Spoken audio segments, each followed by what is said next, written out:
7h45, l'invité du jour, en direct sur 92.3 et en vidéo live Facebook, sur la page RGFM.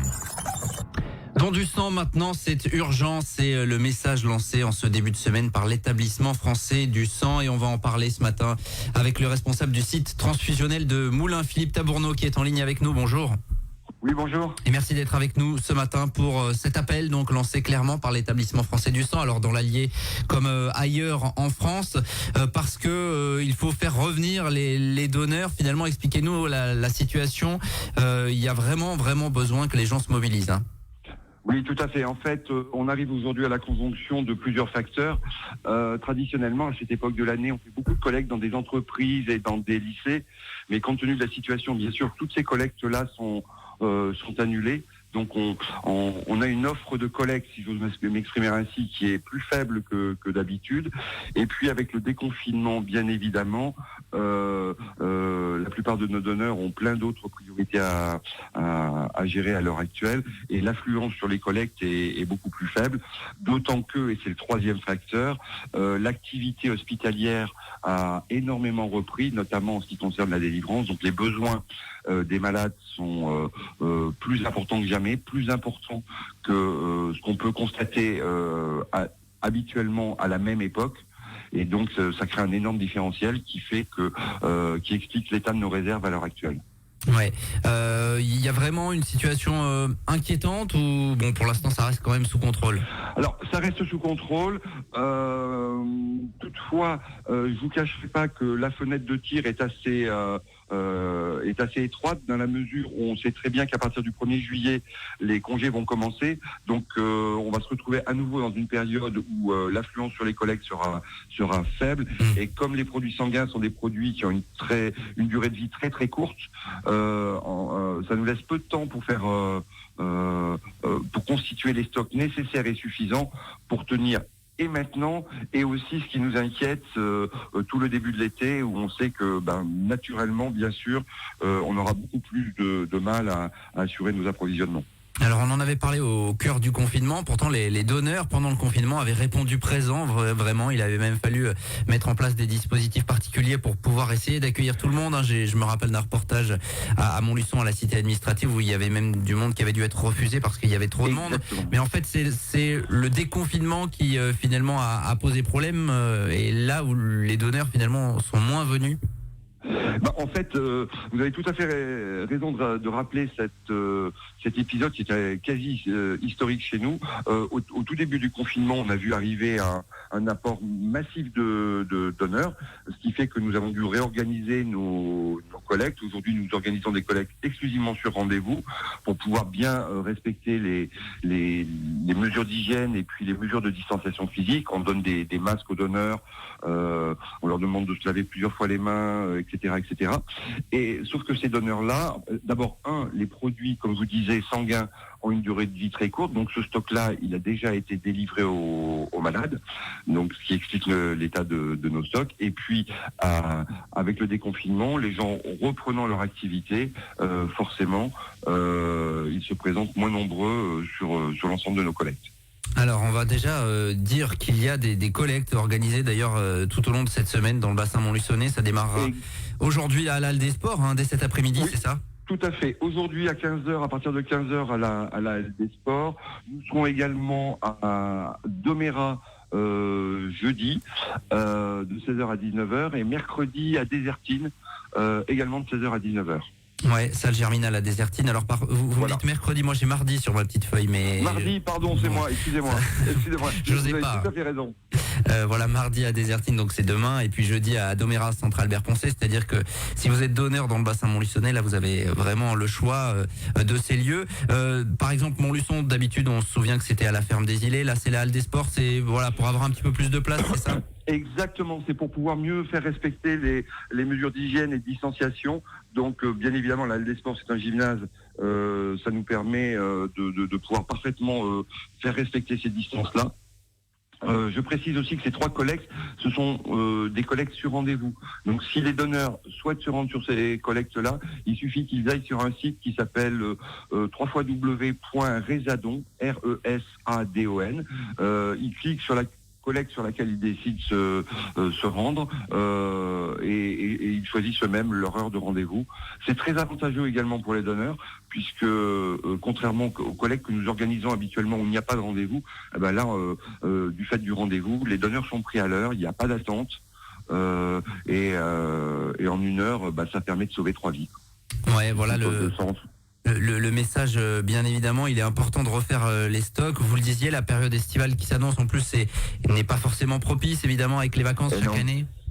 Oui, tout à fait. Pendant cette période de congé, traditionnellement en France, on perd à peu près 10 à 15% de nos volumes de prélèvement.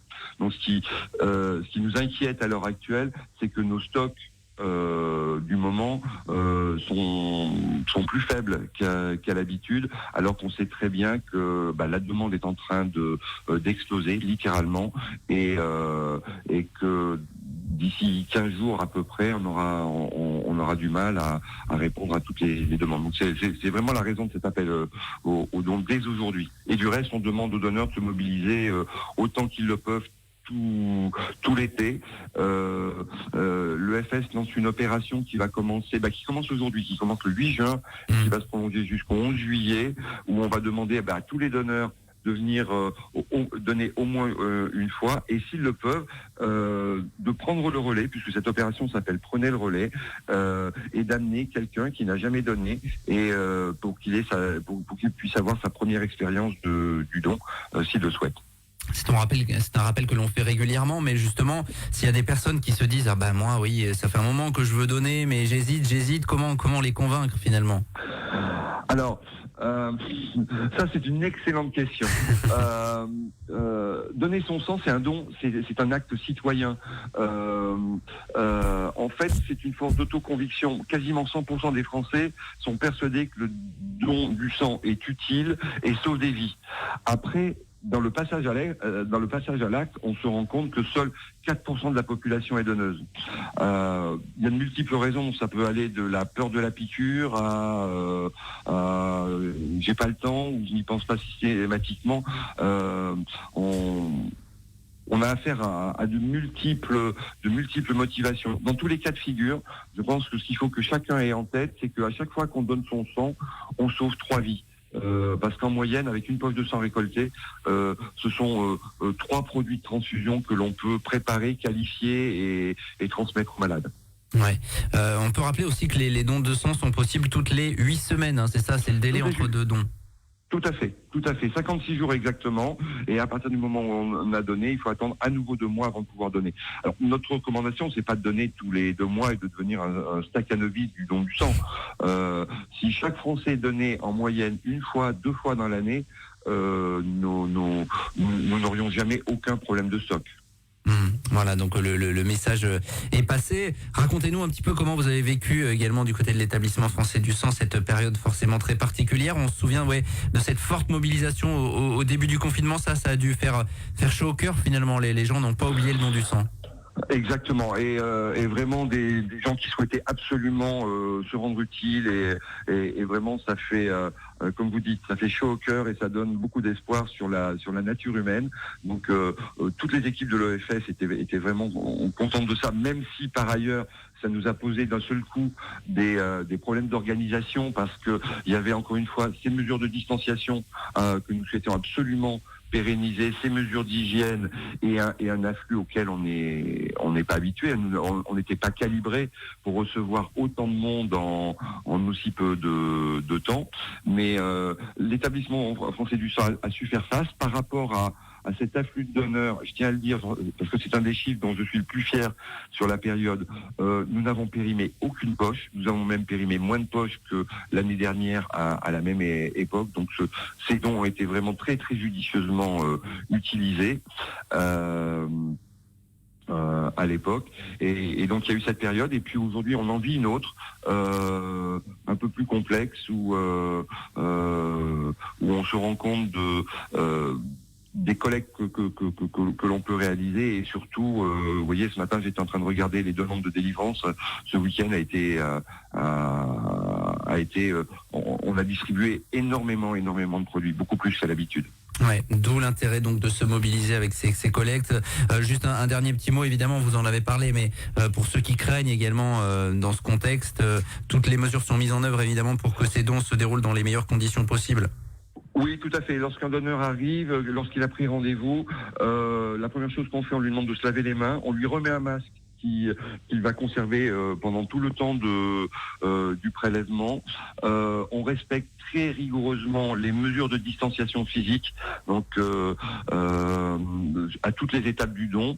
Lors de la collation, qui est obligatoire, vous savez, après le don, les donneurs sont distanciés à 2 mètres les uns des autres, servis à l'assiette. Il n'y a aucun contact physique avec aucune personne. Vraiment, toutes les précautions sont prises pour éviter tout facteur de contamination. Allez, alors n'hésitez plus, on rappelle cette collecte Halle des Sports 15h-19h cet après-midi, demain à Désertine, salle Germinal de 16 à 19h, à Doméra jeudi, Centre Albert Poncé de 16 à 19h, et puis il y aura d'autres collectes la semaine prochaine à Vaud, à Montmarault, d'ici la fin du mois à Sérilly. Sur tout le département, vous retrouvez toutes les infos sur dondusang.net, et on rappelle le site pour réserver, prendre rendez-vous, rezadon.fr. On vous partagera tout ça évidemment via le www.rjfm.net. Il y a Mickaël qui nous suit via les réseaux sociaux, qui nous dit déjà bonjour. Pour moi, le rendez-vous est déjà pris pour jeudi après-midi à Doméra. Voilà, c'est fait. Ça fait au moins un donneur supplémentaire. Merci Philippe Tabourneau d'avoir été avec nous ce matin. Merci à vous. Bonne journée. Et à très bientôt sur cette antenne, évidemment. On rappelle le responsable du site transfusionnel de Moulins de l'établissement français du sang. Il est 7h56 sur RJFM. Le Good Morning Montluce poursuit en direct. 7h45, l'invité du jour. En direct sur 92.3 et en Facebook Live vidéo sur la page RJFM.